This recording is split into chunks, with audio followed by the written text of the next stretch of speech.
time for another gala naman mga ka-RSP. Let's visit the Philippine Biodome na siyang magiging sentro ng research at conservation efforts sa ating biodiversity. At para sa iba pang detalye, panoorin natin yan dito sa Tipid Trips.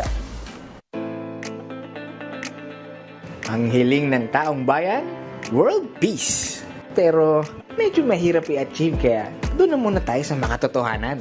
At simulan muna ang peace at katahimikan sa sarili-sarili nating kalooban. Kaya kung ang hanap mo ay takas sa ingay at hassle ng everyday life, tara at puntahan ang pinakabagong pasyalan sa Manila. Ano, biyahe na tayo? Mula Santa Mesa sa V-Mapa, LRT tayo papuntang Recto Station. 20 pesos lang yan. Pagbaba sa Recto, sakay naman ng jeep na biyaheng Pierre South sa halagang 15 pesos. Basta't sabihin mo na lang sa driver na sa Quirino Grandstand ka. At pag nakababa ka na, walking distance na lang yan papunta sa Ocean Park. At welcome sa pinakauna at nag-iisang biodome in the Philippines.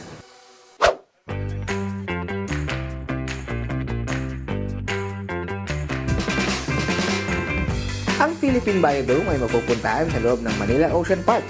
Isang pasilip sa ganda ng kalikasan na puno ng mga puno at halaman, iba't ibang ibon, isda at may buhaya pa na namumuhay sa loob ng hugis itlog o dome na istruktura. Pero ano nga ba ang biodome?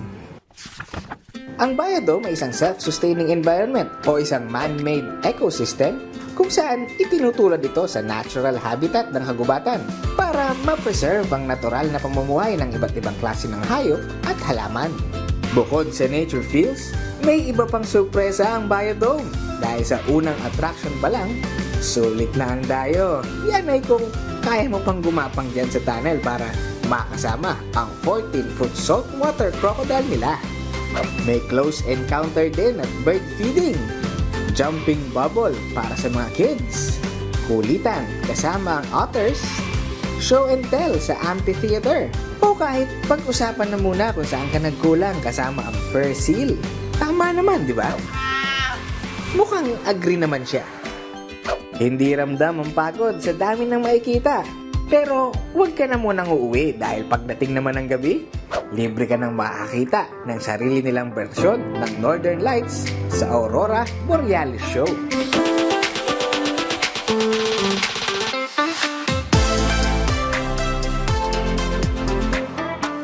750 pesos ang entrance fee pero kung sa online ng booking, mas makakamura dahil 680 pesos na lang yan.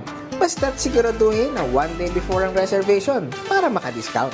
Bukas ang Philippine Biodome, Lunes hanggang Biyernes mula alas 10 ng umaga hanggang alas 6 ng gabi at 9 a.m. to 6 p.m. naman tuwing weekend at public holidays. Layunin ng Biodome na protektahan ang ating likas na yaman. Kaya't ang goal naman natin bilang bisita dito ay mahalin ng mga hayop at matutong pangalagaan ang ating kalikasan. Ano, dadayuhin mo ba? Biyahe tayo ulit sa susunod na Tipid Trips.